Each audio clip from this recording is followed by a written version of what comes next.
বন্ধুরা, আজ আমি বলবো এমন একটি বইয়ের কথা যেটা সারা বিশ্বের লাখো মানুষের জীবন বদলে দিয়েছে। বইটির নাম দ্য সিক্রেট, লেখক রন্ডা বাইরন। এই বই প্রকাশের পর থেকে মানুষ বিশ্বাস করতে শুরু করেছে যে শুধু ইতিবাচক চিন্তাভাবনা দিয়েই জীবনকে বদলে ফেলা যায়। কিন্তু আসলে বইটিতে কি আছে চলুন জেনে নই। দ্য সিক্রেটের মূল বিষয় হল ল অফ অ্যাট্রাকশন, আকর্ষণের সূত্র।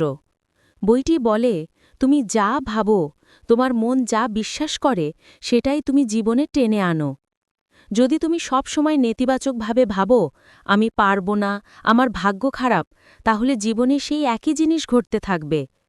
আবার যদি তুমি মনে মনে বলো, আমি সফল হব, আমার স্বপ্ন পূরণ হবে, তাহলে মহাবিশ্ব তোমার জন্যে সেই পথ তৈরি করতে শুরু করবে। এই বইতে ৩টি গুরুত্বপূর্ণ শিক্ষা আছে। ১. ইতিবাচক চিন্তা, পজিটিভ থিঙ্কিং। প্রতিদিন যা চাই সেটা নিজের মনে কল্পনা করো, যেমন নিজেকে সফল হতে দেখা, নিজের লক্ষ্য পূরণ হতে দেখা। ২. কৃতজ্ঞতা, গ্র্যাটিটিউড।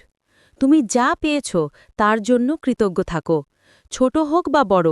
কৃতজ্ঞতা তোমার মানসিক শক্তি বাড়ায় এবং নতুন সুযোগ টেনে আনে। ৩. আত্মবিশ্বাস, বিলিফ। শুধু স্বপ্ন দেখাই নয়, বিশ্বাস করতে হবে যে তুমি সেটা পাওয়ার যোগ্য। বিশ্বাসই হল সাফল্যের আসল শক্তি। বইটিতে অসংখ্য উদাহরণ দেওয়া আছে।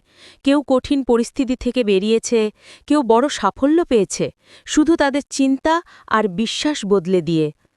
তাহলে দ্য সিক্রেট আমাদের কি শেখায়? আমরা যা ভাবি, যা বিশ্বাস করি, সেটাই আমাদের বাস্তবে ঘটে।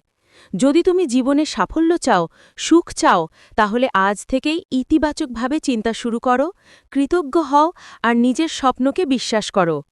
আমার মতে দ্য সিক্রেট শুধু একটা বই নয়, এটা এক ধরনের মানসিক গাইড যা আমাদের জীবনকে নতুনভাবে দেখতে শেখায়।